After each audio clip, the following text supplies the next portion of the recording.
Meu amigo, minha amiga, bem-vindo e bem-vindas para nossa aula de Zohar, a porção da semana chamada Vayetze, o que também significa que, de uma certa forma, estamos chegando no final do ano, certo? As porções da semana na Kabbalah, ela segue uma certa ordem, como você já deve saber, e junto com isso, dentro do calendário gregoriano que a gente segue, então normalmente essa porção da semana de Vayetze, ela está lá no finalzinho do ano, ou seja, normalmente vai estar no final de novembro, às vezes início de dezembro, e também significa que estamos nos aproximando em Hanukkah. Em breve teremos a abertura cósmica das luzes de Hanukkah. Então, a gente vai, claramente, vou falar mais sobre isso quando chegarmos mais próximos. E vamos aproveitar essa porção da semana para continuar umas ideias que eu comecei a falar na semana passada em relação à revelação da luz da Torá. Eu recebi algumas perguntas interessantes, eu acho que tem alguns versos que são pertinentes, então vamos nessa. Ok, vamos ler um pouquinho da porção de Vayetze, versículo 28, a gente vai ler do Zohar original, como a gente sempre faz, em aramaico, para depois a gente poder interpretar e trazer a luz direto do aramaico para purificar nossa alma. Então ele fala o seguinte: Yaakov nachat legaba, ve'azal le'atra, shenemar ve'lecharana, וחמה כל תיקון ביתה ושתזיב מינה.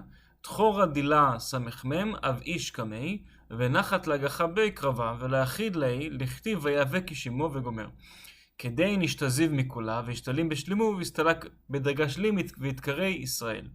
Então, esse verso, na verdade, ele está no meio de um certo capítulo do Zohar. O capítulo começa no versículo 23 do Zohar, e fala da ideia da força do oponente, que a gente tem que, na verdade, ele tem um lado feminino e masculino. Eu já falei sobre isso em algumas ocasiões de aulas de Zohar em anos anteriores. Se bobear até nesse ano também falei, acho que não, mas sem dúvida eu já falei em anos anteriores, então eu não vou me repetir aqui. Mas de forma geral, só para você saber, o nosso oponente interno ele tem dois aspectos, o feminino e o masculino. Se fala que o feminino é o lado que seduz a gente para confundir a cabeça, para pensar errado, para entrar nas dúvidas, que é o oposto da certeza. Então, o lado masculino é o que faz a gente, de fato, agir. E fala que, dos dois, o mais forte do oponente é o masculino.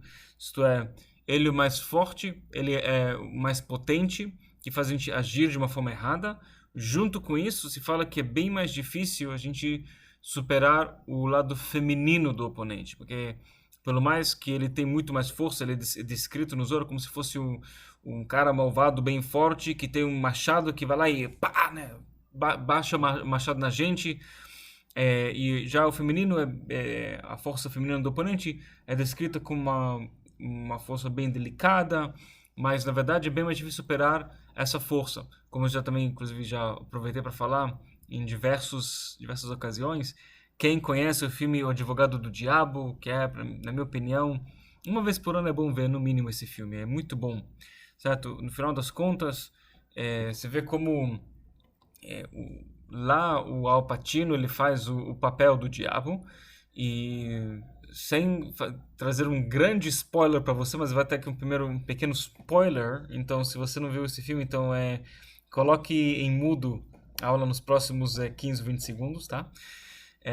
Mas a gente sabe que no final, o Keanu Reeves, que ele é o advogado, tá? Ele consegue superar o diabo e tal, e no final das contas, ele vence, e aí no final, ele tem a vida dele de volta, com tudo que ele quis e tal, tudo fica perfeito, e aí ele tem uma superação, que leva essa superação a ele fazer a coisa certa, em vez de vencer num caso só para vencer, ele faz a coisa certa. E na sequência aparece um jornalista falando: uau, que incrível, você perdeu esse caso de propósito, maravilha, eu quero fazer um artigo sobre você. E aí ele fala: tá bom, se quiser mesmo, então me liga amanhã. E o jornalista fala: nossa, muito obrigado, estou muito feliz, uau, que incrível, eu amei. Legal. Aí o advogado vai embora, o Keanu Reeves vai embora, aí o que acontece? Que aparece lá o jornalista, de repente ele vira de volta com efeitos especiais de 1990 e sei lá quanto, bem ruim, mas ele vira de volta ao Al Pacino, e aí o Al Pacino ele fala assim: Vanity, my favorite sin, fala vaidade, meu pecado favorito. Essas pequenas vaidades, pequenas coisas. O oponente do lado feminino, ele pega a gente. É muito difícil da gente sentir, porque ele faz com que você não perceba que a água está fervendo, certo? De novo, o famoso experimento de colocar um sapo numa água, que vai aquecendo a água, vai aquecendo, aquecendo, aquecendo, e de repente, opa, a água está fervendo e o sapo morreu lá dentro da panela. Então, que de novo é um experimento terrível, eu discordo com esse experimento, mas já que ele aconteceu, pelo menos vamos aprender dele. Esse é o lado feminino, né? Então, eu explico várias questões sobre isso durante outras aulas, tem o nome de Deus que ajuda a gente a separar o feminino do masculino do oponente, porque aí então eles perdem a sua força, porque assim também, quando nós separamos o feminino do masculino do mundo espiritual, a gente separa Zerampin de Malchut, também há uma perda de força, tá? Então vamos ver um pouquinho sobre isso. E aqui no versículo 28, ele fala que Yaakov ele conseguiu superar o lado feminino. Na verdade, ele continua a ideia do verso 27, 26, mas ele fala que ele conseguiu superar o lado feminino. Esse lado feminino foi o que acontece na próxima semana, que Yaakov ele foge da casa dele. Ele estava com medo de Esaú, que Esaú ia matar ele, então ele foge e ele vai para Haran. Haran, que é um lugar muito, muito, muito negativo. No final das contas, é o lugar onde os ancestrais deles vieram, mas lá está Lavan, que é o seu futuro sogro. E Lavan é um cara muito negativo, lá tem uma região muito negativa. Se fala que ele viveu lá por décadas, a gente sabe sobre isso. E esse período que ele morou lá e não cedeu às tentações, ele conseguiu superar por completo o lado feminino do oponente. E o lado masculino foi o que acontece na porção da semana que vem, chamada Vaishlach, que ele supera o anjo da morte em si. Mas a superação do anjo da morte que ele tem, isso é uma consequência dele primeiro ter esse trabalho de uns 20 anos, certo? Isto é, ele trabalhou por 7 anos para poder ter a Raquel. E depois, quando ele teve a Raquel, então eu falo para ele, ok, agora você vai trabalhar mais. Desculpa, quando ele finalmente ele trabalhou para ter o mérito de casar com a Raquel, tu falou, ok, deram para ele a Lé, então teve que trabalhar mais 7 anos para ter a Raquel. Depois ele trabalhou mais 6 anos para ter o seu próprio dinheiro, né? Tudo que ele trabalhou para o Lavan, falou que isso aqui é meu, isso aqui é coisa sua, você tem filhos, netos, você tem uma trio praticamente, então você vai ter que trabalhar mais 6 anos. Então, os 20 anos que ele esteve lá, ele foi processo de superação do lado feminino. Depois o masculino foi bem rápido, certo? Foi uma luta que aconteceu em poucos minutos, se a gente entende certo a situação, ele superou. Mas essa superação de poucos minutos, ela vem depois de 20 anos de trabalho. Assim como um medalhista de ouro olímpico, ele vence, certo? Ele faz uma corrida de 100 metros e em 9 segundos e pouquinho ele ganha uma medalha de ouro, certo? É 9 segundos mais 20 anos de trabalho que ele teve para chegar lá. Assim também acontece nos mundos espirituais. Então, ok, isso aqui é meio que um contexto, é um entendimento interessante. Vamos continuar para o verso 35, que é bem mais longo. Ele fala assim: Treine nun havu de'amaru kuma Adonai, Moshe ve David. Moshe amar, kuma Adonai ve'futzu evecha, ודוד אמר, קום אדוני למנוחתך, מה איכא בעיני הוא? אלא משה, כמאן דפקד לביתי כאמר, משה פקיד לה, להגחה קרבה לקביל שנואי, דוד זמין לעיניך, כמה דמזמין למראי, זמין למלכה ומתונתרה עמי, עדה דכתיב, קום אדוני למנוחתך, תעבר עוזיך בגין דלה, להפרשה לו. Então, é um verso interessante. Ele fala que tem dois tremendos seres humanos que eles falaram Kuma Hashem, que é levante-se Deus. Quem foram essas pessoas? Moshe e Davi. Então, como está ligado com a Torá?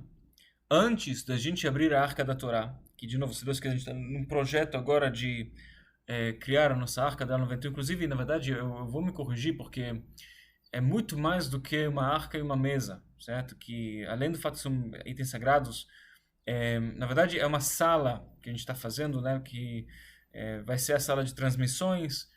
E, se Deus quiser também para nossas diversas aulas de Kabbalah que a gente vai ter nos diversos cursos e também transmissões de diversas aberturas cósmicas. Então, além da mesa e do armário, ele na verdade é uma sala inteira que a gente está precisando para organizar. E também quero agradecer desde já os queridos alunos e alunas que já participaram, já doaram. Então, se Deus quiser, a gente está bem mais próximo da nossa meta. Ainda falta muito, mas estamos nos aproximando, tá? Então, muito obrigado pelas contribuições. E quem quiser mais informações e participar, com prazer. Em breve também vou mandar mais para todo mundo, mas se quiser já, fala comigo, com prazer. Então, a gente, na hora de abrir a Torá, abrir a arca da Torá, o armário, a gente fala junto essa frase, certo? A gente canta juntos. Vayi binso Aaron vayomer Moshe Kuma Adonai veyafutzu oivecha veyanusu mesanecha mipanecha. E aí continuamos ainda falando outras frases, mas isso vem do quarto livro de Moshe, no Números, capítulo 10, versículo 35, e fala, a partir da arca, Moisés diz, levante-te, Yud-Kevavkei, e dissiparão teus inimigos, e fugirão os que te odeiam diante de ti. É isso que a gente está falando, que a gente explica que tem o poder de atrair a luz de Chokhmah, que então queima todas as clipot. Uma coisa que eu venho falando muito, né? Que a luz de Chokhmah tem o poder de queimar as clipot. Eu vejo meio que repetindo essa ideia com uma certa constância. Great! Então, vamos entender um pouquinho melhor como isso funciona. O Rav Ashlag nos ajuda a entender, tá? Tem alguns, sabe? Isso aqui tudo é versículo 35, ele está explicando pra gente, certo? Eu não vou conseguir ler isso tudo também, nem tudo é 100% relevante para o nosso ensinamento de agora, mas vamos ler para a gente poder conectar com a energia, que também é importante. Isso traz orot mekifim, luzes circundantes para a alma. Então ele fala, ok, Shnaim em shamu kum Hashem Moshe David. Então fala, tem dois mestres que falaram, levante-te, Deus, kum Hashem. Uma é Moshe, que é essa frase aqui que a gente leu juntos aqui, e outro que é Davi, que também, quando a gente termina a leitura da Torá, também a gente fala essa frase do Davi, né? Fala que Moshe, ele falou para Deus, para Yud-Kevavkei, levantar, então que os seus inimigos vão se dissipar.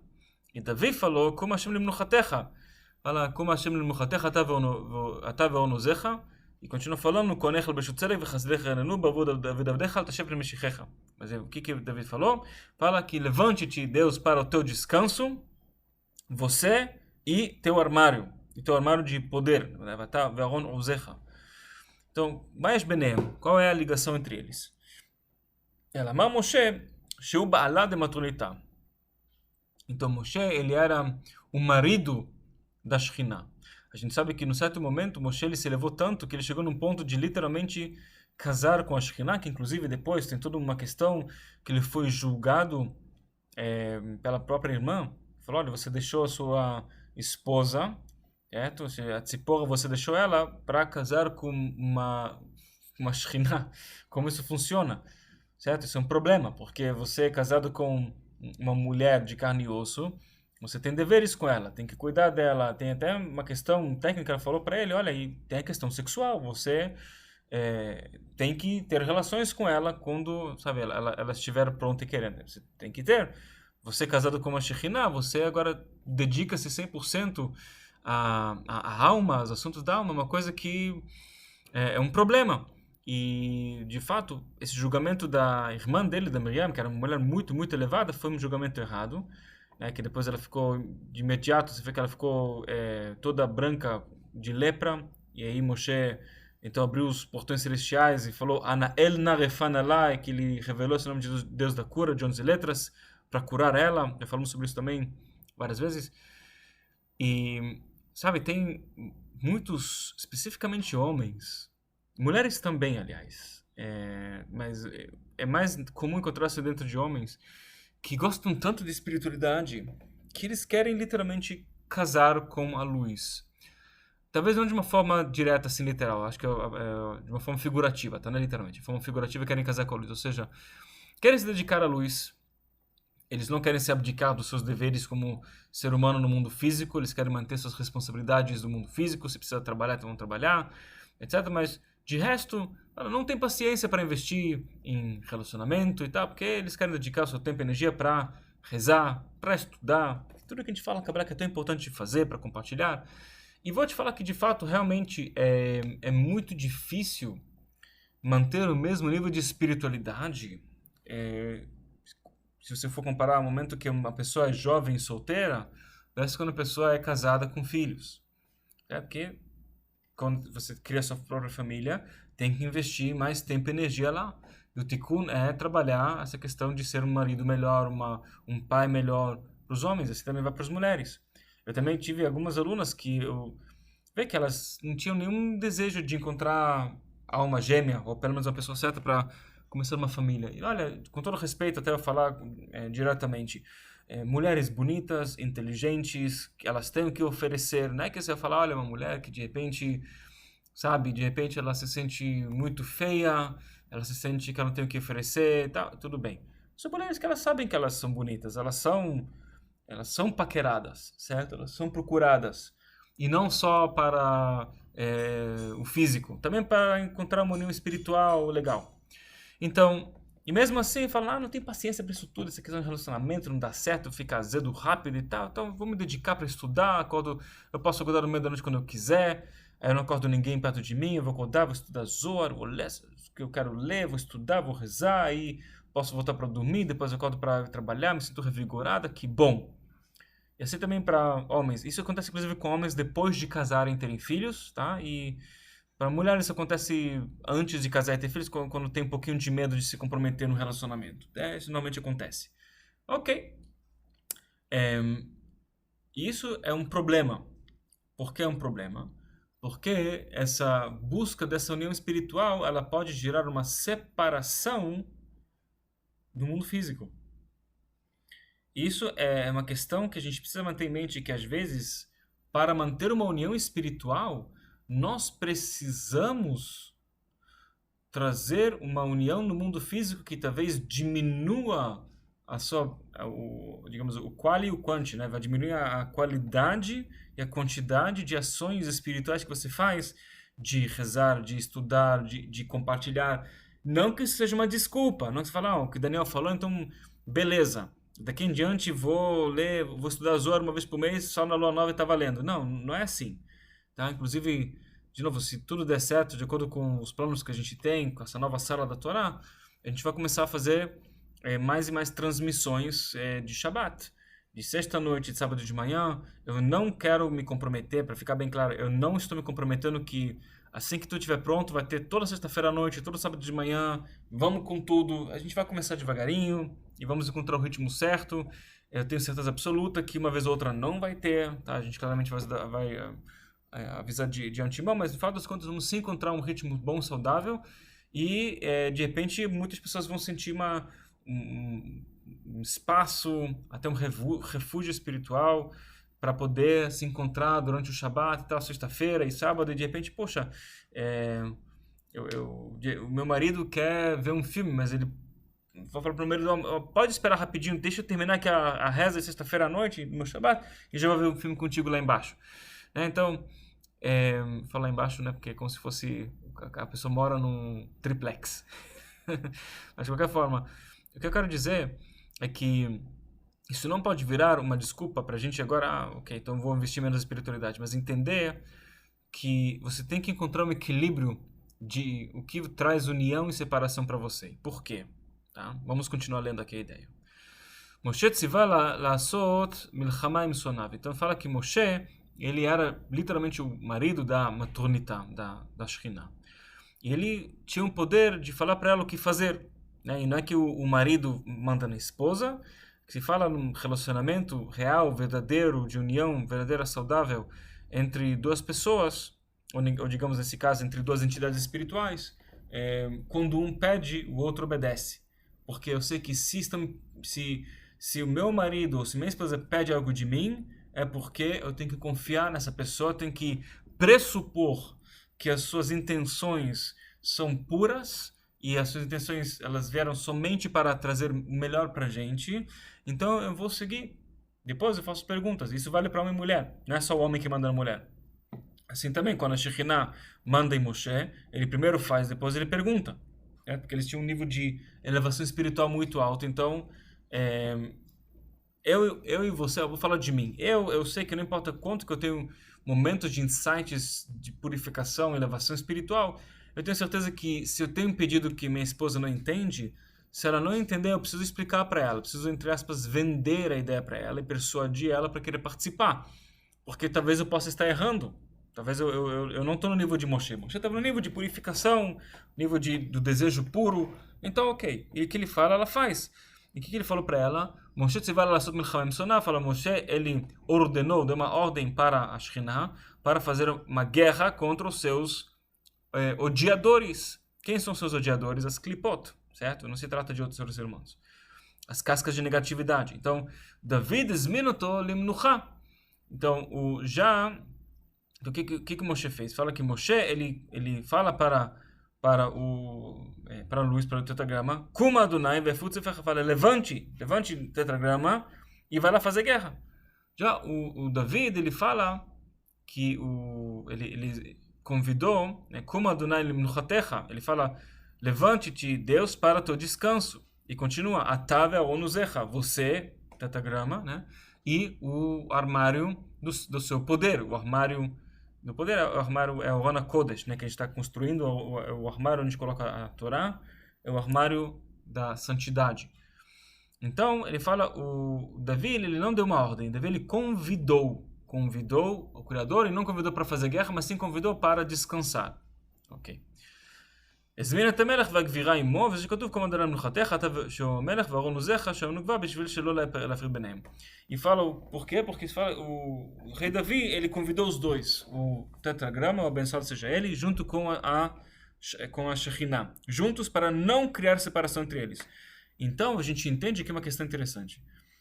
Se Davi ele convidou ambos, o abençoado seja ele e a Shekhinah, ou seja, o tetragrama com Malchut, para não criar separação, então Moshe, quando ele está dando uma ordem, como Adonai está dando para ordem para Luís, levante, então na verdade ele está criando uma certa separação entre a Luís e a Malchut, ou seja, um pedaço dele, que ele sabia encarnar esse pedaço da Luís, por isso também ele tinha esse pedaço de estar casado com Malchut corrigido ou com a Shekhinah, e fala, não, vamos agora separar-nos, para poder ter uma revelação intensa maior de luz, a luz de Chokhmah, que vai e ela queima todas as klipot.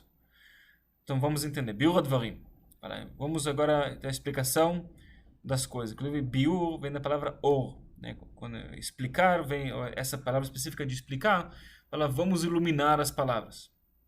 Kuma pirushom shachat chokhmah vegar. Kuma, a tradução de levante-te, né? é a continuação da luz de Chokhmah e as três sefirot de cima, que são Keter, Chokhmah, Binah. Então, por que ele fala Chokhmah Vegar? Porque ele poderia... Chokhmah não faz parte das três sefirot de cima. Né? Porque ele fala Chokhmah e as três sefirot de cima. Por que ele fala os dois? É interessante. Se tiver tempo, eu te responde. בדומה לאיש הקם על רגליו שזוקף קומתו. Então, imagina uma pessoa poderosíssima que está sendo, sabe, as clipotes estão, uma pessoa chata irritando ele. Então ele levanta com todo o seu poder, com toda a sua força. Então ele está pronto agora, ok, agora eu vou acabar com as clipotes. Ele levanta para tomar uma ação que vai acabar com os problemas. Como se fosse homem de atitude, ok? Então, veja, Bet Minei Kimah, fala, tem dois tipos de levantar. Aleph, o primeiro, שממשיך הערת השירוק שסוד הערת החוכמה בלי חסדים, כדי להכניע אויבים, דהיינו הסטרא אחרא, שאין הסטרא אחרא נכנעת אלא על ידי הערת החוכמה. ובעת הזאת אין זיווג לזעיר אנפין ונוקבה, כי אז השליטה הוא לקו השמאל ולא לימין שהוא זעיר אנפין. Então ele fala, uma forma é quando a gente revela toda a luz de Chokhmah sem Hassadim, sem misericórdia, ou seja, uma luz direta de Chokhmah, que ela tem o poder de queimar, na verdade fala especificamente Lachnia Klipot, ele tem o poder de quando se fala de Lachnia, na verdade de render as clipot, fazer que as clipot rendam-se perante a luz. Quando se faz que a clipá se renda, você está controlando ela, então você pode extrair a faísca de luz que alimenta ela.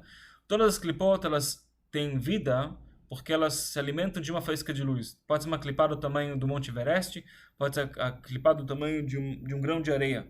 Ambas, não importa o tamanho da monstruosidade e quanto ela parece medonha e complicada, cada clipá ela se alimenta de uma faísca de luz. Você extrai essa faísca de luz, você acabou com a clipá. Então, quando ela está rendida, significa que ela não tem mais poder. E aí você pode extrair esse pedaço de luz, essa faísca de luz que você perdeu da tua alma. A gente faz um curto-circuito, a gente pede uma faísca de luz que ela alimenta a clipá, então a gente pode trazer ela de volta. Então, neste momento, quando você revela essa luz gigante, você tem que separar o Zeranpin de Malchut, para que então a luz venha direto de Chokhmah para Malchut e ela consiga render ou queimar essas clipot. Então você está criando uma separação para queimar. E isso aqui é a Shlita Lekav Smol. Você está dando o governo, o poder para a coluna da esquerda e não para a direita. Tá? O Zeranpin está ligado com a direita. Então você está tirando o Zeranpin, está dando o poder para a esquerda, que é a Gvurah corrigida, o poder de Tzchak, o poder, né, do heroísmo. outro tipo de levantar, chama ממשיך הערת רוחמו מסוד קו השמאל של נקודת השורוק, כדי להשלים את החסדים בגר, על ידי התקלות בית הקווים ימין ושמאל זה בזה. אשר אז באים החסדים בסוד מנוחה, שפירושו שלמות הסופי, שאין אחרי עוד מה להוסיף. ונמצא המשכה זו הוא הזמנה לזיווג זרנפין ונוקבה, שזרנפין שעשות קו ימין לאחר שנשלם בעת הזיווג בהערת רוחמה בנוקבה, הוא משפיע אז אור שלם של חסדים על הנוקבה, שהוא בבחינת גר שעשות מנוחה כמבואר. Então, o outro tipo de levantar é quando depois que você faz a guerra com as clipot, você levanta para ir para a união de Zeranpin e Malchut. Então, a luz de Chokhmah ela flui para Malchut, mas através de Zeranpin, através da luz de Hassadim, através de misericórdia. Então, uma luz equilibrada. Então, aqui vem uma pergunta. Se a gente faz isso durante, por exemplo, a gente abre a arca e revela quando a gente abre a arca da Torá, a gente está abrindo os portões celestiais do mundo superiores. Então, e aí a gente traz essa luz de Chokhmah, ela queima as clipot, mas não seria também uma luz que queimaria a gente, que seria ruim pra gente? Então aqui vem uma questão bacana. Quando a gente faz isso durante uma abertura cósmica, quando é o momento certo, especialmente no Shabbat de manhã, o que é interessante é que a luz do Shabbat, digamos, a elevação espiritual do Shabbat, é tão poderosa que faz com que essa luz, ela não só que ela não faz mal para Malchut, que ela não queima Malchut, pelo contrário, ela alimenta Malchut. Tá? Pense dessa forma. A luz do Sol, ela tem os raios, né, ultravioletas A, B e C. A gente sabe disso. E tem outras ondas ultravioletas que elas são perigosíssimas. Eu não me lembro, acho que é ultravioleta C. Eu acho que se só um pouquinho disso entrar no planeta Terra, você pode criar um problema gravíssimo. Mas tem ondas ultravioletas A e B que elas são menos perigosas.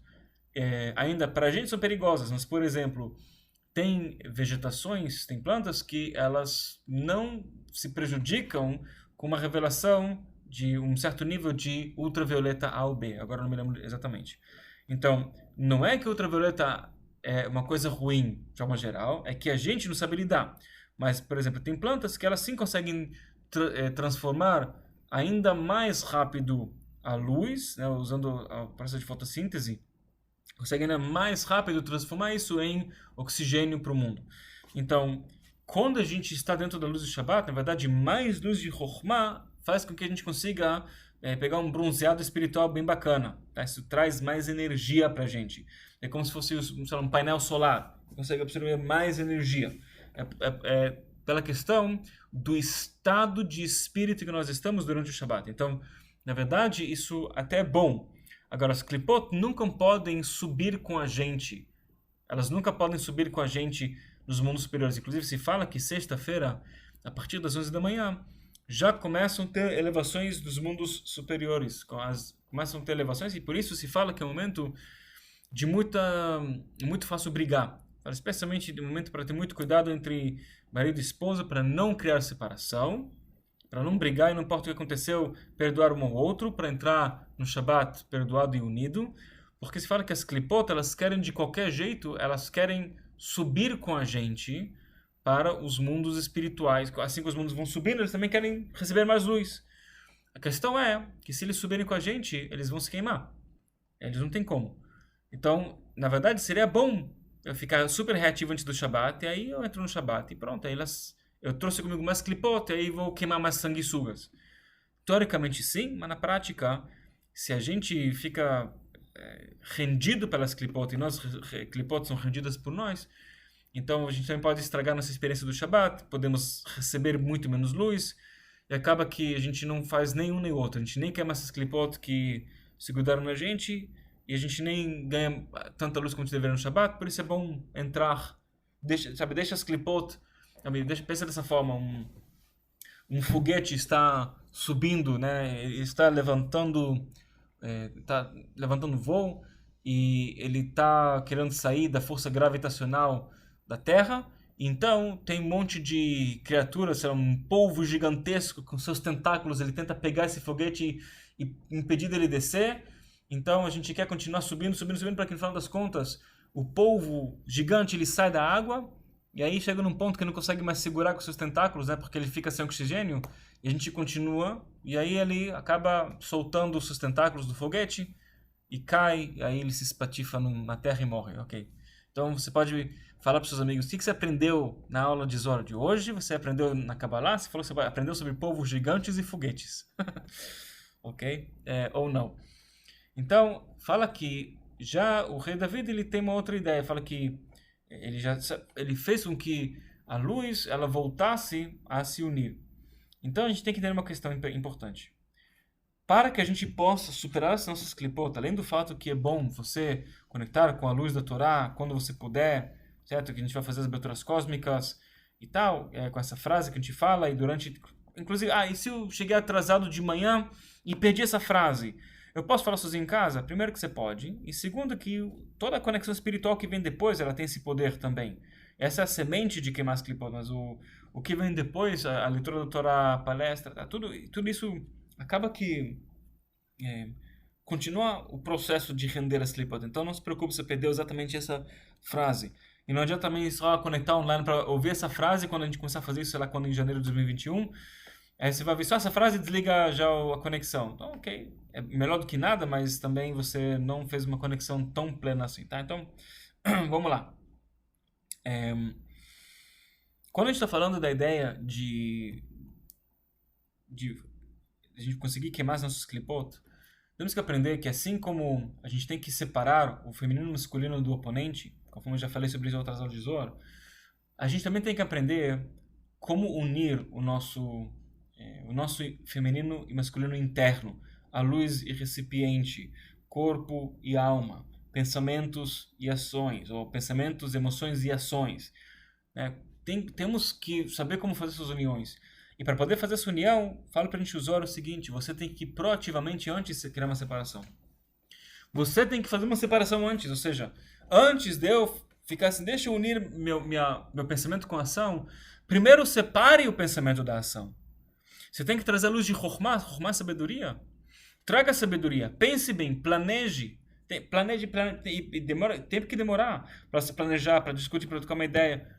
E depois você tem que levantar para trazer essa união entre o pensamento e a ação. Então, você tem que fazer um levante-se para mudar o seu status quo, mudar a sua energia para pensar diferente. E mesmo quando você não está fazendo nada, mesmo sem nenhuma ação sendo manifestada, tá tudo bem.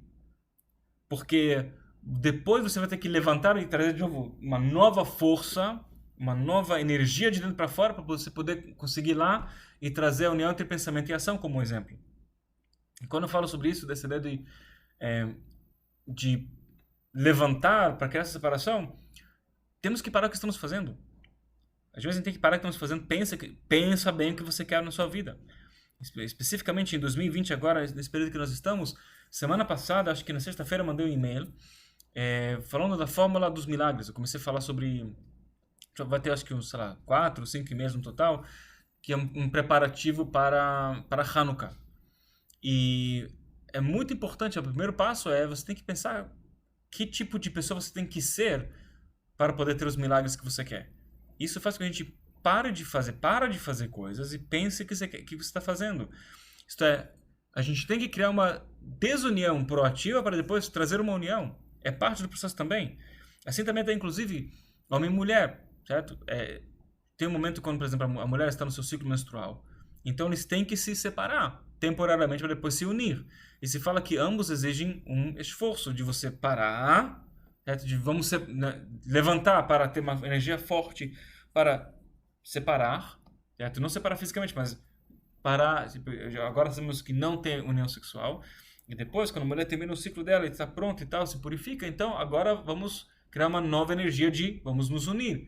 Que não é assim, ok, oba, vamos voltar para ter relações. Não, vamos fazer isso respeitando o outro, com a energia correta, com a consciência correta. Isto é, como se fosse a primeira vez. Essa é a ideia, trazer energia nova e não fazer mais do mesmo. Como diz a frase, tem pessoas que vivem 80 vezes o mesmo ano e chamam isso de uma vida. Que é uma frase um pouco difícil. Tá? Eu acho que a gente não precisa aceitar essa frase literalmente. Às vezes a gente não consegue fazer mudança na vida, mas a grande maioria dos seres humanos vivem o mesmo ano 80 vezes e chamam isso de uma vida. E é verdade. Tá? Então a gente tem que criar uma coisa nova. Então, para a gente poder, só para terminar essa ideia, que se fala, inclusive, que Malchut, sendo que o David ele era a carruagem espiritual para Malchut, ele criou esse levantar da união entre Zerampin e Malchut, que ele não pode viver nessa separação, certo? Então tem que ter os dois. Você tem que ter uma realidade na qual você não consegue ver com essa separação, e tem que ter uma outra realidade na qual a única forma de você conseguir superar as suas klipot é criar uma certa separação proativa interna dentro de você. Que inclusive isso também faz naturalmente você cria uma separação entre o lado feminino e o masculino do oponente. Porque ele vai procurar, sabe, como ele vai te pegar, então de repente você também está criando uma separação lá dentro, mas é uma separação que vem de gvurá, da coluna da esquerda corrigida, não da coluna da esquerda que é o desejo de receber só para si mesmo. É de levantar com força, com energia. Então, algo para a gente pensar, algo para avaliar. Como a gente pode manter isso em mente, acho que também um novo pensamento, né, de como a gente pode queimar as clipotas. Então, se Deus quiser, quando a gente chegar lá, fazer as conexões espirituais, e a gente vai fazer sábado de manhã a leitura da Torá, uma vez ou outra e tal, e vamos ler essa frase, né, do Kum Hashem, você pode meditar em, ok, agora é a hora de eu estar ligado com a espiritualidade, tá? Desligado da fisicalidade, desligado das preocupações. E temos preocupações, né? Tem pessoas que têm borboletas na barriga, se fala em inglês, butterflies in our belly. Nossa, tô sentindo assim, né? Aquele friozinho na barriga quando você tá apaixonado por alguém. Mas a maioria dos seres humanos, eles têm muito mais borboleta na cabeça do que na barriga, né? Um monte de pensamento na cabeça, preocupações, né? Tem a cobrar daquela pessoa e o pagamento, questões financeiras, questões de trabalho, questões de saúde, questões de crianças e de pais, de não sei o que, Covid-19, e muita coisa na cabeça. Eu falo, sabe o que? Vou me separar disso e vou agora estar inteiro somente com a luz de Chokhmah, trazer essa luz de Chokhmah. Inclusive também, luz de Chokhmah é sabedoria, é parar para estudar, é parar para conectar com um estudo. Esse estudo não tem que ser prático, tem que ser um estudo. Depois você pensa como fazer na prática. Mas é muito importante que quando a gente cria essa separação, nós criamos uma distinção. E quando você sabe como distinguir entre uma coisa e outra, você consegue primeiramente discernir, e segundo, você consegue unir. Você consegue fazer os dois. Porque para criar união, você tem que saber, peraí, qual pedaço do quebra-cabeça tem que unir com o outro? Pegar qualquer coisa e tentar forçar um outro não funciona. Deixa eu pensar bem. Essas são as peças. Agora eu vejo qual peça tem que unir com qual. E agora, com calma, eu vou unindo. Porque a vida não é um quebra-cabeças comum. É um quebra-cabeças de 10 dimensões. Imagina um quebra-cabeças, sabe aquele cubo mágico você tem 3x3, que você tem que ordenar as cores lá dentro. Então você mexe um pedaço aqui, mexe um pedaço no outro lugar. Ok, tudo bem. Existem fórmulas para tal, de como você soluciona um cubo mágico. Então tem pessoas que solucionam um cubo mágico em 10 segundos, 15, eu não sei. Não sei qual... Tem alguns que fazem até em menos de 10 segundos. Eu não sei qual o recorde mundial, mas eles seguem uma certa fórmula. Ok, a vida ela tem mais que 3 dimensões e mais do que 3x3. Tem um cubo mágico de 1 milhão por 1 milhão, né? E ainda tem 10 dimensões. Então, temos algumas fórmulas mágicas? Temos, mas tem que adaptar essas fórmulas como parar, pensar. O famoso, o que é a ideia de fazer restrição? No que aprendemos no módulo 1 de Kabbalah. Primeiro é parar e pensar. Você está querendo uma separação entre você e o resto da vida, você e o resto das pessoas, para depois vir com toda a força de união do jeito correto. Ok? Vamos lá. Então pense sobre isso. Um grande abraço, nos vemos na próxima aula. Então, como sempre, tudo de bom.